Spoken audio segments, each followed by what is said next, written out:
Hey Canucks fans, welcome to Clay's Canucks commentary for Saturday, January the 12th. I'm Clay Emo, I'm at Canuck Clay on Twitter, I'm at Clayton Emo on Instagram. I'm the founder of the GLCPC, the Good Looking Canucks Positivity Club, and this is my Canucks take, all in one take. The Vancouver Canucks do not play today, but they indeed play tomorrow as they host Roberto Luongo and the Florida Panthers in game number 2 of their 6-game homestand. They started off the homestand by losing on Thursday night 4-3 to Arizona in overtime, and talked about that in my blog from yesterday. So I want to look ahead to tomorrow's game, and the Canucks, in looking ahead, had a practice today. And the biggest news is Elias Pettersson was not at practice, but he did skate afterwards on his own. So I saw a bit of footage on Twitter from both Jeff Patterson and from Brendan Batchelor, and he didn't, I wouldn't say gingerly, but he certainly wasn't going all out, at least in the footage I saw. But it was good to see him on the ice. So he's not going to play tomorrow against Florida. We'll see if he gets in on Wednesday against Edmonton or Friday against Buffalo. Obviously, the Canucks way better, way more exciting, way more entertaining when he's in the lineup. So we shall see. Josh Leivo was back at practice. Game time decision tomorrow, but if practice lines were any indication, he looks like he will play tomorrow, but we will get confirmation about that tomorrow. And if he does, very interesting, the Canucks will have to make a roster move. So it could be the simplest thing to do would be to send Adam Gaudette back to Utica. The other one would be to place Alex Biega on waivers with the intention of sending him to Utica, or to flat out cut someone like Granlund, Delzato, or Schaller even. But let's not get too ahead of ourselves. Let's see what the Canucks do tomorrow. Like I said, the easiest thing is to send Gaudette down, but that would mean playing Granlund at center once again. And I think a lot of Canucks fans do not need to see that happen anymore. But we will see tomorrow. So the Canucks did practice like this. The top line was the reunited Triple B line finally. Last game, it was actually Horvat with Goudobin and Besser, and then Baertschi got put up on that line. Baertschi coming off a great 2-goal performance. Obviously, Travis Green likes what he sees. Canucks fans like what they see. So at practice, the number 1 line was indeed Bo Horvat between Sven Baertschi and Brock Besser, a line that had great success last season before the arrival of Elias Pettersson. Second line was Brandon Sutter between Antoine Roussel and Jake Virtanen. I like the speed and the grit of that line. Then the third and fourth line kind of breaks down after that. Fourth line is actually the same as last time. Jay Beagle with Louis Eriksson and Tyler Mott. So that means our third line at practice had Marcus Granlund in the middle between Josh Leivo and between Nikolai Goudobin. So again, Granlund with Goudobin and Leivo. That means Tim Schaller and Adam Gaudette were the extra skaters at forward. On D, they switch things up. You keep Tanev and Edler together, but Hutton and Gudbranson have struggled recently, so they put Hutton back with Stetcher, a pairing that I really like. I like the speed and the creativity of that pairing. And then your third pairing, in essence, would be Pouliot and Gudbranson. Maybe the only pairing that would scare me more than Hutton and Gudbranson, but it is indeed Pouliot and Gudbranson as that third pairing. So that means Michael Delzato, that means Alex Biega also as the extra defenseman. And then you have Demko, of course, and Markstrom, and we're hoping that maybe Demko gets a start, but we haven't heard that. We probably won't know that until tomorrow, actually. As I record this at 2:30 on Saturday afternoon, Travis Green hasn't said anything about who the starter will be tomorrow. So that will be very interesting to see. So basically, without Pettersson, you're obviously a lot weaker, you're a lot less entertaining, but you still got to play the game. And it looks like they're going to put all their offensive eggs in one basket with Horvat, Baertschi, and Besser. And that second line is kind of interesting with Sutter, Roussel, and Virtanen. And then the bottom 6 are pretty interchangeable with right now, like I said, it is Granlund, Leivo, Goudobin, and then Goudobin maybe the odd man out there in that you wouldn't think he's a bottom 6 guy instead of Roussel.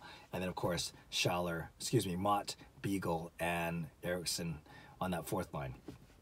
So Canucks fans, do you like those lines? I do like Horvat, Betcher. I combine them together. I do like Horvat, Baertschi, and Besser together, especially with Pettersson out. It gives the Canucks one, surefire offensive line. And I think Virtanen and Roussel can play well together. They're both decent skaters. Virtanen especially, they're both feisty enough. And Sutter is a pretty not bad possession player. So we'll see how that line does together. So that's how they practice, at least. We do know that Travis Green likes to play as he practices, so maybe that's an indication what lines will look like tomorrow. Again, we know that Pettersson will not play tomorrow. The earliest he will get in will be Wednesday against Edmonton. The only other thing I want to talk about today was, will we see Thatcher Demko? And I sent out a tweet yesterday that got a lot of attention, and mostly positive attention, but there are a few people challenging me for what they thought I was saying. My tweet basically said this, that I am aware, I have it on good authority, I've heard it on firsthand, that the Vancouver Canucks management are very high on Thatcher Demko. That's not a surprise. You know, we've known that ever since they drafted him, and ever since he's done well in college, and even with his very short stint last year. And it's too bad that he had a slow start coming out of the training camp this year with that concussion. So we know that management is high on Demko, but I have heard on good authority that they've used terms like that, not that he's going to be the next Luongo, but that they hope that he has a Luongo-like impact on the franchise. Now, whatever that means, you can take that however that means. I think a lot of people thought that I was saying that he's going to be like Luongo and he's going to take us to a Stanley Cup final, or he might be the captain. I didn't say any of those things because I don't know exactly what management meant when they said that, but I do know that they have Luongo. They hope he has a Luongo-like impact. So to me, that means a solid number one goalie, maybe eventually a Vezina Trophy, candidate or nominee. Someone who has obviously keeps them in games, steals games, gives the guys in front of him complete confidence. And as much as I like Jacob Markstrom, as much as I think he had a great December, I'm not sure you could say Jacob Markstrom is that. Is he a true number one? Will he ever be a Vezina candidate? Will he be, is he a guy that everyone playing in front of him is 100% confident in? I would argue maybe not. I don't think Ryan Miller was like that. Ryan Miller was solid. Ryan Miller had the confidence of the guys, I'm pretty sure. But was he ever a Vezina candidate? Maybe not, but that might have more to do with the guys that were in front of him as opposed to him. And of course, but he was certainly a bona fide number one goalie. Luongo was like that. Schneider tried to be that, but didn't really get a chance here. And then there's been some other guys here as well, before the Luongo era. But basically, Luongo had some really good years here. And when he came here, he was 27 years old already, but he was already at the top of his game when we traded for him, and then he further honed his game here. So a couple of differences here. Luongo was 27 when he came here. Demko is only 23.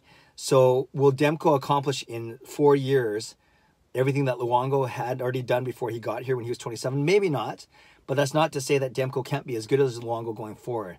And I know some people were saying, Clay, hold your horses, don't get too ahead of yourself. If he was even half the goalie that Luongo was, or a third of the goalie that Luongo was, then Canucks fans should be happy. And I agree.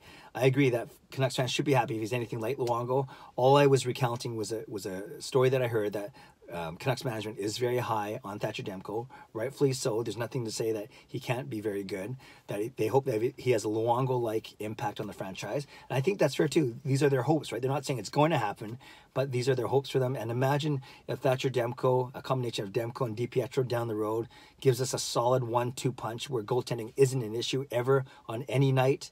Combined with our big three forwards and all the guys coming up, combined with Quinn Hughes and maybe a Ulevi and a Jet Wu that maybe come up through the ranks of the D, then we have the makings of a really, really solid team. So I'm not saying that Demko is going to be as good as Luongo. I'm not going to saying that he's going to be a captain or lead us to a Stanley Cup final, but I am saying that there are high hopes for him, and there's nothing wrong with having high hopes for hopefully our future number one goalie, whether it's as early as next year or it takes a couple years still. So maybe he gets that start. He's had one game last year. Maybe he gets the start, and I think it would be fitting. That's what I said in my tweet, the last part of the tweet, how fitting it would be, given this comparison or these hopes for him, that Demko plays tomorrow against Roberto Luongo here in Vancouver. So to Canucks fans, leave a comment below whether it's about the lines that I talked about earlier or about my thoughts on Thatcher Demko, your thoughts on Thatcher Demko. If I'm putting too many unfair expectations on him, or if you kind of get what I'm saying is, I'm not saying that he's necessarily going to be as good as Luongo, but there's nothing wrong with hoping that he has a similar impact and similar, stronghold, similar role on this team in a solid number one backstopper, and maybe eventually down the road a Vezina candidate. Wouldn't that be really cool? All right, leave a comment below. I love to read, react, and reply. Subscribe if you'd like to. Like this video if you'd like to. Enjoy the rest of your day.